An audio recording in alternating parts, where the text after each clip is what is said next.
தக்காளி 1 கிலோ. தக்காளி 1 kilo. TAKA.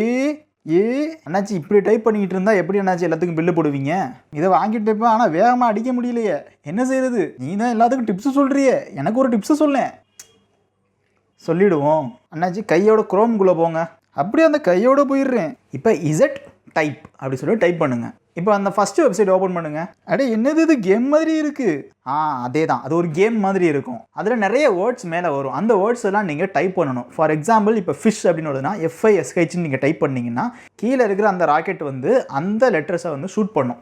So நீங்கள் எவ்வளோ ஸ்பீடாக டைப் பண்ணுறீங்களோ அவ்வளோ ஸ்கோர் உங்களுக்கு கிடைக்கும். நீங்கள் ஸ்லோவாக டைப் பண்ணிங்கன்னா நீங்கள் அவுட் ஆயிடுவீங்க. ஸோ இந்த கேம் விளையாடுற மூலியமா உங்களோட டைப்பிங் ஸ்கில் ஓரளவுக்கு ஸ்பீடாக வரதுக்கு வாய்ப்பு இருக்குது. அது கேமை விளையாண்டு நான் பெரிய டைப்ரைட்டிஸ்ட்டு ஆயிடுவேன் போல. ஓகே அண்ணாச்சி சரி வரேன் அண்ணாச்சி. தம்பி ஒரு நிமிஷம், நமக்குள்ளே எதுக்கு அண்ணாச்சி நன்றி? அது இல்லை, தக்காளிக்கு பில்லு போட மாட்டேன்ட்டீங்க. ஓ சாரி.